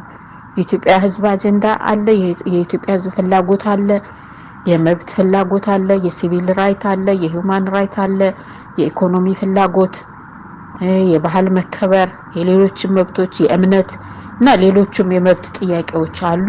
እነዛን አጀንዳዎች ከማሳካትና አገሪቱ በኢኮኖሚም ሆነ በሁለንተናዊ እድገት የምታድግበትን ሁኔታ ከመፈለግ አጀንዳ ይልቅ በሌላ አጀንዳ መጠመድ ማለት ነው። ይሄ በመሆኑ ምክንያት ማለት ነው የሌሎችም የኢትዮጵያ መሪዎች የዛ አይነት ሁኔታ ሆኗል ማለት ነው። ማለት ቶፕ ፕራዮሪቲ ሌላ ከሀገሪቱ ህዝብ ውጪ የሆነ ሌላ ቶፕ ፕራዮሪቲ በውስጣቸው ይዘው ግን የኢትዮጵያ መሪ ሆነው መቀጠል ማለት ነው። ይሄ ነገር በተደጋጋሚ ታይቷል በሀገራችን ማለት ነው። የጀመረው ግን ከቀዳማዊ ኃይለ ሥላሴ ነው። በቃ ያንን እንግዲህ ከዛ በፊት በተወሰነ ደረጃ ሊኖር ይችላል። እኔ በደንብ እንትን ማለለው ግን እኔ ኮንሲደር ያደረኩት ከዛ ነው። ለምን የዘመናዊ አስተዳደሩ የጀመረው ከሳቸው ስለሆነ ከዛ ወዲህ ከመቶ ዓመት ወዲህ ጀምሮ ያለውን ታሪክ ነው ማየው የምላችሁ ከዛ አንፃር ነው። እና እሳቸው ቀዳሚ አጀንዳ ነበራቸው። ቀጥሎም የመጡትን መሪዎች ስንመለከታቸው እንደዚሁ ቀዳሚ አጀንዳ ነበራቸው። የሄዱና በሆነ ባልሆነው ነገር በማይመለከታቸው ነገር ይገባሉ። እንደገና ደግሞ ቅድሚያ ለሌላ ይሰጣሉ። የሀገሪቱ ህዝብ ጉዳይ ዘግሎ ይቀራል ማለት ነው። እና የኢትዮጵያ ህዝብ ኢኮኖሚ የማደግ ሁኔታ በመብት በአንዳንድ ጉዳዮች ባህሉን የማሳደግ ሌሎችም በትምህርትም በቴክኖሎጂም የማደግ ሁኔታ ይጎተታል ማለት ነው። ለምን መሪዎች በሌላ አጀንዳ ስለሚጠመዱ እና እዚህ ላይ ዝርዝሩን ውስጥ አልገባም። ግን ከሳቸውም በኋላ የመጡትን መሪዎች በተመለከቱ ከአንድም ይሁን ከሌላ አካል ጋራ ግጭት ካለው አካል ጋር በተለይ ውህደት በመፍጠር እና በጣም ሊንክ በመፍጠር አገሪቱንና ህዝቧን በማይመለከታቸው ግጭት ውስጥ እየከተቱ ለከፍተኛ ጉዳት አሁን ካለማደግ በኢኮኖሚ ካለማደግ ከምናምንም ብቻ ሳይሆን ለከፍተኛ የጦርነት ግጭት ውስጥ እንዲገቡ እልቂት እንዲመጣ ቀጥሎም ደግሞ አሁን ያለ እየተሸጋገረ መጥቶ አሁን ይሄው ምን አይነት ሁኔታ እንዳለ መቼም የመጀመሪያዋን እንትኗን ሚሽኗን የተቀበላት በሰሜን በኩል ያለው ሰውዬ ነው። ይሄ ከይሲ የሆነ ሰውዬ ነው። ቀጠናውን በሙሉ በጦርነት ያናጋ ያለው ኢሳያስ አፈወርቅ የሚባል ሰው ነው። የመጀመሪያ ሚሽኑን የተረከባት ከሳቸው አሁንም ድረስ ሀገሪቱን በጦርነት እንትን ላይ ያናጋ ነው ያዘው። እሳቸው እንኳን አትሊስት ለስለስ ያለ ባህሪም ስለነበራቸው በቃ ለስለስ አርገው ለዘብ አርገው ነገሮችን ግን የሚፈልጉትን ለማሳካት የማሳካት አይነት አካሄድ ስለነበራቸው በእሳቸው ወቅት ጦርነት እንደዚህ አልተጋጋለም። አሁን ግን ያንን ስልት ሊይዘው የሚችል የለም። እሳቸው ስማርት ወይ ያዙት። ኦኬ ይሄ ኢሳያስ አፈወርቅ የሚባል ሰው በጣም ከፍተኛ የሆነ የተንኮል እና የሴራ የመሰሪነት እንትን አለው። እንደገና ደግሞ የሚጠቀምበት ዘዴ የጦርነት አማራጭ ነው። በቃ በሚጠቀምበት ደግሞ ኮንስፓይሬሲውንም ይዟል። ሲጀመር አንዳንድ ድርጅቶችም ያደራጃቸውም ያቋቋማቸውም ለኢትዮጵያ የ100 ዓመት የቤት ስራ ሰጥቻለሁ ያለውም ኢሳያስ አፈወርቅ ይሄ ሁሉ የኮንስፓይሬሲው ስራ ነው። ከሳቸው የተረከበው ነው። የተማረው ከሳቸው ነው። ግን እሱም ገፍቶበታል። ሰውየው በጣም ክሪቲካል ቲንከር ነው እና ነገሩን ግን ሰውየው ኔጋቲቭ ማይንድ ሴት ነው ያለው። በዛ ኔጋቲቭ ማይንድ ሴቱ ኦልዌይስ የሚጠቀምበት ያንን ስጦታውን የሚጠቀምበት ለምንድነው? ለማጥፋት፣ ለጦርነት፣ ለዲስትራክሽን ብቻ ነው። እና ይሄ ስለሆነ ይሄ በዚህ ምክንያት እንግዲህ የዚህ ወደ መሪዎችም እየተላለፈ መጥቶ አሁን ድረስ ያሉት መሪዎች ከሌላ ነገር ጋር በማገናኘት ሌላ ግጭት ካለበት ጉዳይ ጋር በማገናኘት አገሪቱን እና ህዝቧን ለከፍተኛ ጉዳት ዳርገዋል ማለት ነው። እና አሁንም ድረስ ይሄው እልቂት አለ በሀገራችን፣ የኢኮኖሚ ውድመት አለ ሂር ኤንድ ዜር፣ እንደገና ደግሞ መፈናቀል አለ፣ የህዝቦች መሰደድ አለ፣ በጣም ይሄ ነው የማይባል ረሃብ አለ። ደግሞ እና በጣም ከፍተኛ የሆነ ጉዳት እየመጣ ነው ማለት ነው። እና ሰው በማይመለከተው ነገር መግባት በጣም አስቸጋሪ ነው። ተባብረው አይስሩ አይደለም፣ ተባብረው ይስሩ፣ ግን መተባበር ሁሉ ጊዜ ለመልካም ነገር መሆን አለበት እንጂ ለተንኮል ብሎ መተባበር፣ ለግጭት ለጦርነት ብሎ ዝም ብሎ እዚህም እዛም ጥልቅ ማለት ይሄ ተገቢነት የሌለው ነገር ነው። የራስን ፍላጎት ህዝብንም ጨምሮ በህዝብ ላይ ጫና በሚያመጣ መልኩ እንደዚህ ማድረግ በጣም ከፍተኛ ጉዳት የሚያመጣ ነው ማለት ነው። ስለዚህ ቀዳማዊ ኃይለ ሥላሴ እንደ አንድ ምክንያት 9ኛ ምክንያት በየያስኩት ዲስትራክቲቭ ሜንቶር ናቸው በየያስኩት ምንድነው ቶፕ ፕራዮሪቲ አርገው የያዙት ጉዳይ የአገራቸውን የሚመሩትን ህዝብ ፍላጎትና ጥቅም ሳይሆን የሌላ አካልን ፍላጎትን ቶፕ ፕራዮሪቲ አርገው ይዘው የአገራቸውን ጉዳይ ሰከንደሪ አድርገው ሀገሪቱን ለከፍተኛ ጉዳት ዳርገዋል። እንደገና ደግሞ ቀጥሎ የመጡትም ያንን የሳቸውን አራያነት በማስቀጠል አሁን ድረስ ያልተፈታ ችግር ሆኖ ቀጥሏል ማለት ነውና ይሄ አንዱ ምክንያት ነው። እና እነዚህ እየተጠቃቀስኳቸው ያለኋቸው ምክንያቶች እንግዲህ ከሚደርሰው የኢኮኖሚ ጉዳት፣ የሲቪል መብቶች አለመከበር፣ የሰብአዊ መብት ጥሰት፣ ይሄ ሁሉ እልቂት፣ ይሄ ሁሉ ነገር የልማት መጓተት ወይም የልማት መውደም ይሄ ሁሉ ሲደርስ የፍትህ እጦት ነው የሚያስከትለው እና የአገራችን ህዝብ በከፍተኛ ደረጃ ፍትህን የማጣት ሁኔታ ነው የሚደርስበት ማለት ነው። ህይወታቸውን እስከማጣት ደረጃ ድረስ ፍትህ ያጡ ሰዎች አሉ። ቤተሰቦቻቸው የሞቱባቸው፣ አካላቸውን ያጡ፣ ኢኮኖሚ ሀብት ንብረታቸው ሁሉ የወደመባቸው፣ መኖሪያቸው እንኳን ሳይቀር የወደመባቸው፣ ኢኮኖሚያቸው ሁሉ ነገር የጠፋባቸው እና ይሄ በጣም ትልቅ የፍትህ እጦት ነው።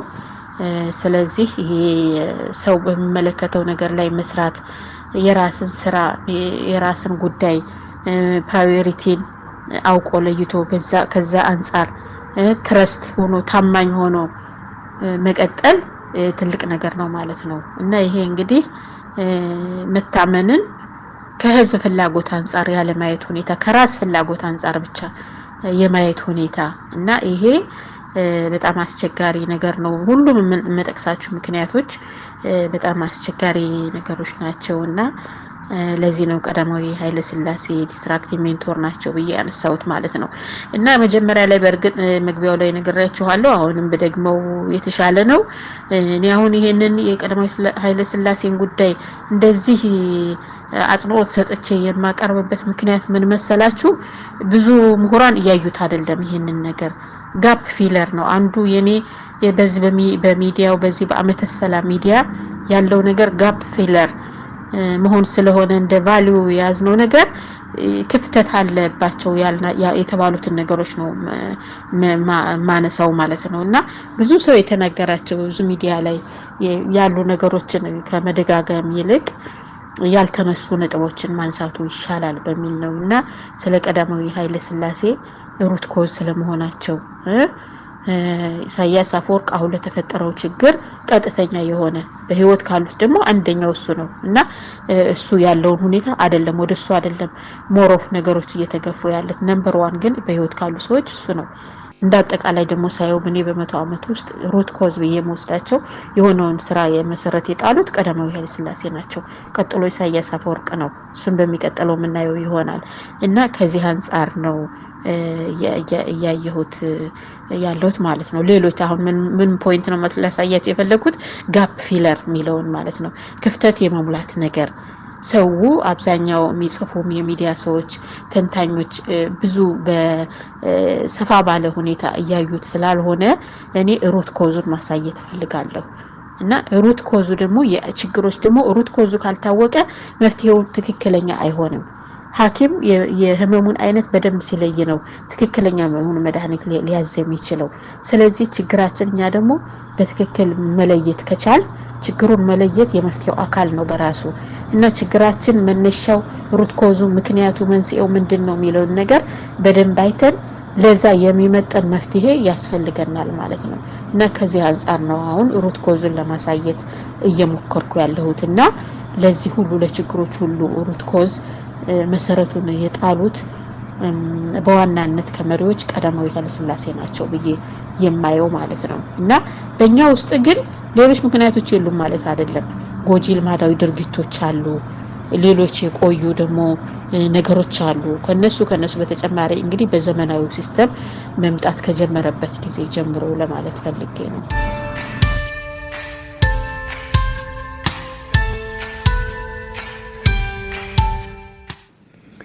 እና ውድ ታዳሚዎቼ የዛሬ ዝግጅታችን እያገባደድን ስለሆነ ለማጠቃለል ልሞክር። አሁን ያለንበት ርዕስ ያው እንደሚታወቀው ዋናው ርዕስ ዲስትራክቲቭ ሜንቶርሺፕ ነው። እዚህ ዲስትራክቲቭ ሜንቶርሺፕ ላይ ዛሬ ፓርት 6 ነው ያየነው። የዛሬው ርዕሳችን ያው በሀገራችን በተፈጠሩት ሁኔታዎች ላይ ዋናውና ቁጥር 1 ዲስትራክቲቭ ሜንቶር ቀዳማዊ ኃይለ ሥላሴ ናቸው ብለን እሱን ያየን። ከዛ ውስጥ እንግዲህ ዛሬ 4 ምክንያቶችን ነው ያስቀመጠን።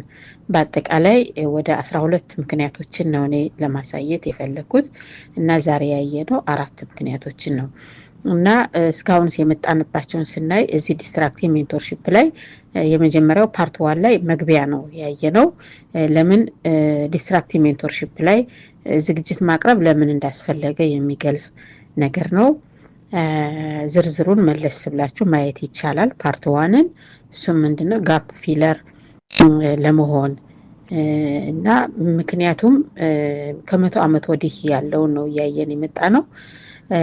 እና ግን በአሁኑ ትውልድ ያሉ ሰዎችም አንዳንድ ተንታኞችም ኔጋቲቭ የሆነ ሚና እየተጫወቱ እንደሆነ ልክ ቀዳማዊ ኃይለ ሥላሴን እንደ ጥሩ መሪ በማስቀመጥ እንደ አባት መሪ ልክ እንደው በአንዳንድ ሀገሮች በጣም ያደጉ አገሮች አባት መሪ ብለው የሚጠሯቸው አገራቸውን የለወጡ እና የትና የት ደረጃ እንዲደርሱ እመርታ እንዲመጣ ካደረጉ መሪዎች እኩል እያደረጉ አገራችን የትል ሁኔታ ላይ ጥለዋት እንደሄዱ አሁንም ምን ሁኔታ ላይ እንዳለች እየታወቀ ግን በዛ መልኩ የሚያቀርቡ አሁንም ተንታኞች ስላሉ ከእድሜም ከኔ መለስ ያሉ ገና በወጣትነትም ከዛም በመካከለኛ እድሜ ላይ በተለይ ያሉ ሰዎች ስላሉ አሁን ያ ነገር በቃ ይሄንን ነገር ማሳየት አለብኝ ብዬ ጋፕ ፊለር ለመሆን ነው የመጀመሪያው ፓርት 1 ያቀረብኩት ማለት ነው። ይሄ ዲስትራክቲቭ ሜንቶርሺፕ ለምን እንደተዘጋጀ ከዛ ደግሞ ፓርት 2 ላይ ደግሞ ዲስትራክቲቭ ሜንቶርሺፕ ዴፊኒሽኑን ነው። ዴፊኒሽኑ ሰርች ስታረጉስ የምታገኙት ነገር አለ ወይም በአንዳንድ ጽሁፎች ላይ አርቲክሎች ላይ የምታገኙት ነገር አለ። እንደገና ደግሞ በራሴ እይታ ከዛ ውስጥ የትኞቹ ላይ ፎከስ እንዳደረኩ እኔ ሰዎችን ዲስትራክቲቭ ሜንቶር ናቸው ብዬ አሁን አይደንቲፋይ አድርጌ ያስቀመጥኳቸው ሰዎች አሉ። ዲስክሪፕሽን ላይም ታገኙታላችሁ ቀደም ካለው እንትን ላይ እና በዛ ላይ እንግዲህ ከ30 እስከ 36 የሚሆኑ ሰዎችን ነው ለማሳየት የፈለኩት። እና መስፈርቴ ምንድነው እነዛን ሰዎች ለይቼ እነዚህ ሰዎች ዲስትራክቲቭ ሜንቶርሺፕ ናቸው ስል መስፈርቴ ምንድነው የሚለውን መስፈርቴን ነው ለማሳየት የሞከርኩት ማለት ነው። አንደኛ ሰርች አድርጌ ባለሙያዎች ያስቀመጡትን፣ ሁለተኛ ከዛ ውስጥ ደግሞ እኔ በእኔ እይታ እንዴት ምን መስፈርት ተጠቅሜ እንደለየኋቸው እነ ኮንስፓይሬሲ፣ አርምድ ስትራግል እንደዚህ የመሳሰሉ ነገሮችን ማለት ነው። ከዛ ደግሞ ፓርት 3 ላይ ፓርት 3 ላይ ነው ይሄ ያለ ፓርት 3 ላይ ነው መስፈርቶቹ ፓርት 3 ላይ ናቸው። ፓርት 4 ላይ ደግሞ ቀዳማዊ ኃይለ ሥላሴ ቁጥር 1 ዲስትራክቲቭ ሜንቶርሺፕ መሆናቸውን ነው የሚያሳየው። ግን እሳቸውም ቢሆኑ ያው እንደ ሰው የተወሰነም አዎንታዊ ገጽታ ስላላቸው በፓርት 4 ላይ አዎንታዊ ገጽታቸውን ነው ለማሳየት የሞከርኩት ማለት ነው። ከዛ ደግሞ ከዚህ በፊት የወጣው ቪዲዮ ላይ ዲስትራክቲቭ ሜንቶር ፓርት 5 የሚል ነው። እሱም ቀዳማዊ ኃይለ ሥላሴ ናቸው የሚል ሆኖ ቀዳማዊ ኃይለ ሥላሴ ዲስትራክቲቭ ሜንቶር ያልኩባቸውን 5 ምክንያቶች ነው ያቀረብኩት። የመጀመሪያዎቹን 5 ምክንያቶች ነው ያቀረብኩት ማለት ነው። እነዚህ ምክንያቶች ዋናነት አርሱ ላይ ያስቀመጥኩት ምንድነው የኤርትራን ፌዴሬሽን ማጠፋቸው ያው ለአርምድ ስትራግል ኮዝ ስለሆነ የተደራጀ የትጥቅ ትግል በሀገራችን ለመካሄዱ ኮዝ ስለሆነ ሩት ኮዝ ስለሆነ እሱን ነው በዋናነት ያስቀመጥኩት። ግን በለቱ ያስቀመጥኳቸው 5 ምክንያቶች አንደኛው ምክንያቴ አመጣጣቸው ወይም ስልጣን የያዙበት መንገድ ስውር በሆነ መፈንቅለ መንግስት መሆኑ ነው እና ሁለተኛው ደግሞ የቤተሰብ ባክግራውንዳቸው ክላሪቲ የሌለው መሆኑ። ለምሳሌ ንጉሶች አሁን ሲታይ ታሪካቸው ከአባታቸው ከገሌ ከእናታቸው ከገሌ ተብሎ ሁሉ ነገር ግልጽ ሆኖ ይታወቃል ሁኔታዎች ማለት ነው። የንግስናው ስርዓትም እንዴት እየተላለፈ እንደመጣ የአካባቢን ባላባቶች ቢሆኑ በዛ መልኩ ነው እየተነገረ የሚመጣው። የእሳቸው ግን ያው ራሱ የቤተሰብ ባክግራውንዳቸውም ያው ክላሪቲ ያልነበረው እንደሆነ ነገር ግን በእኛም ሀገር እንደነገርኳችሁ ነው ይታወቃል። በውጭ ሀገር ደግሞ ብትሄዱ አይደለም ንጉስ እንደው ተራ ኃላፊነት እንኳን ቢሆን አሁን እዚህ በዩናይትድ ስቴትስ ውስጥ ብትመለከቱ በቃ ባክግራውንድ ስተዲ በጣም ወሳኝ ነገር ነው። ኃላፊነት ላይ የሚመደብ ሰው ባክግራውንድ ስተዲ ይጠናል። አይደለም ቤተሰቡ እናቱ አባቱ የተወለደበት ቦታ የተማረበት ትምህርት ቤት ወላጆቹ እነማን ናቸው ኢቭን ጓደኞቹ የሚጠኑበት ሁኔታ አለ። ጓደኞችህ እነማን ናቸው የሰፈር ልጆች እስከዚህ ደረጃ ድረስ ሰው ይጠናል። ግን የእሳቸው ምንም በደንብ በህዝብ ዘንድ በሚታወቅ ሁኔታ አልነበረም አመጣጣቸው ማለት ነው። ወይም የቤተሰብ ባክግራውንዳቸው ካልቸራል የሆነ ትራዲሽናል የሆነ ባክግራውንድ ስተዲም አልነበረም በእሳቸው ላይ ማለት ነው። ሶስተኛው ደግሞ ባለፈው ያየነው ሶስተኛው ምክንያት አስተዳደጋቸው ክፋት እያዩ ያደጉ መሆናቸው። በተለይም ከአባታቸው ከራስ መኮንን በሚኖሩበት አካባቢ በምስራቁ የሀገራችን ክፍል ሲያስተዳድሩ ኢቭን እንትን እንኳን ከሞላ ከተረፈ ቦታ ቸርች ሲሰሩ የሌላውን ተቋም አፍርሰው ነበር የሚገነቡት ባልጠፋ ቦታ። ይሄ በጣም በጣም በጣም የሚገርም የሆነ በጣም የሚያሳዝን ክፋት ነው እና እንደዚህ አይነት ነገር እያደጉ መሆናቸው አሁን እሳቸውን በኋላ ላይ በስውር በክፋት አንዳንድ ነገሮችን ለማድረግ እንትኑናል ከቤተሰብ የመጣ ሌጋሲ መጥፎ ሌጋሲ ይዘው መጥተዋል ማለት ነው። እና እሳቸው በእርግጥ አባታቸው በግልጽ ነበር የሚያደርጉት፣ እሳቸው ደግሞ በስውር ነበር የሚያደርጉት። ያ ነው ልዩነታቸው። እና ሶስተኛው ምክንያት እሱ ነው። እንደገና አራተኛው ምክንያት ደግሞ የስራ አፈጻጸማቸው በኮንስፓይሬሲ የተተበተበ መሆኑ። ግልጽነት የሚባል ነገር የለም። ተንኮላቸው በሙሉ በውስጥ ለውስጥ የሄደ ነው። ከላይ የሚናገሩት ወይ እንትን የሚሉት ሌላ ነው፣ ከውስጥ ደግሞ የሚያስቀምጡት ነገር ሌላ ነው እና እሱ ነው። ከዛ ደግሞ አምስተኛው እና አሁን የዕለቱ ዋና ጉዳይ ሆኖ የቀረበው የኤርትራን ፌዴሬሽን ማጠፋቸው ነው የሚል ነው እና አምስቱ እንትኖቻችን የባለፈው ዝግጅቶቻችን እነዚህ ነበሩ ማለት ነው። ከዛ በዛሬው ርዕሳችን ላይ ደግሞ ያው የዛሬ ርዕሳችን ዲስትራክቲቭ ሜንቶርሺፕ ፓርት 5 ነው። እሱም ያው ቀዳማዊ ኃይለ ሥላሴ ቁጥር 1 ዲስትራክቲቭ ሜንቶር ናቸው የሚል ነው። ፓርት 6 ነው ከዲስትራክቲቭ ሜንቶርሺፕ ርዕሳችን ላይ እና በዚህም ላይ ደግሞ 4 ምክንያቶችን አይተናል ማለት ነው። ከባለፈው ከአምስቱ በተጨማሪ እነሱ ምን ናቸው? እንግዲህ ባለፈው እስከ 5 አይተናል። ዛሬ ከ6ኛ ነው የጀመርነው ማለት ነው። 6ኛው ምክንያት ምንድነው? ስርዓተ ትምህርቱ ላይ የሰነቀሩት ኔጋቲቭ ትርክት አለ። ያ ኔጋቲቭ ትርክት በምሁሩ ላይ ከፍተኛ ተጽዕኖ አሳድሯል። ምሁሩ የተማረው ተምረናል፣ ግን ችግር ለመፍታት ካፓብል አልሆንም። ትምህርት ዋናው ዓላማው ችግር መፍታት ነው። ችግር መፍታት ነው። ነገር ግን ችግር ፈች ሆነናል ሲባል ያው የሚታይ ነው የሀገራችን ሁኔታ። ምሁር አልጠፋም፣ በጣም ብዙ የተማረ ሰው አለ በሚገርም ሁኔታ አሁን አለ። ነገር ግን ችግሩ ስቲል አልተፈታም፣ እንደተወሳሰበ ነው ያለው። ስለዚህ ይሄ የስርዓተ ትምህርቱ መበላሸት ነው ብዬ ነው እኔ በግሌ የምወስደው። እና እሱ ነው ያየነው ዛሬ በዝርዝር ዲቴይሉን ውስጥ ገብታችሁ ማየት ይቻላል። ትርክቱ ምንድን ነው፣ እነዚህ ነገሮች ምንድን ናቸው የሚለውን ዝርዝሩን ያው ከላይ ስላለ ደግሜ አላሰለቻችሁም። እንደገና ሰባተኛው ምክንያት ደግሞ ምንድን ነው? በጣም ትልቅ ምክንያት ነው። ምንም ይሄኛው ትንሽ ነው ትልቅ ነው የሚባል ነገር የለም። በጣም ሁሉም አስከፊ ምክንያት ነው። እኔ ሌላው በግልጽ የሚታይ ስለሆነ ነው። እና ይሄ ደግሞ ምንድን ነው? በዋና ምክንያት ለውድቀታቸው መነሻ የሆነ የተባለ ምክንያት ነው። እሱ ምንድን ነው? የወሎ ድርቅ ነው።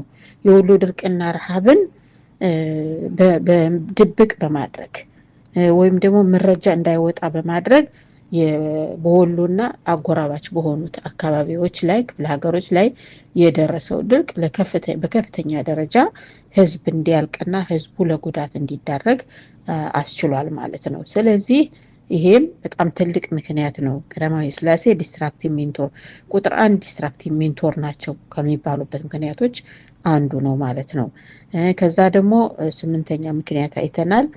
እሱ ደግሞ ምንድነው? ቀዳማዊ ኃይለ ሥላሴ በወቅቱ ዲሞክራሲን ከሚያራምዱ አገሮች ላይ ጥሩ ግንኙነት ነበራቸው። ከቅኝ ገዢዎች ጋርም ኢቭን በጣም ጥሩ ግንኙነት ነበራቸው።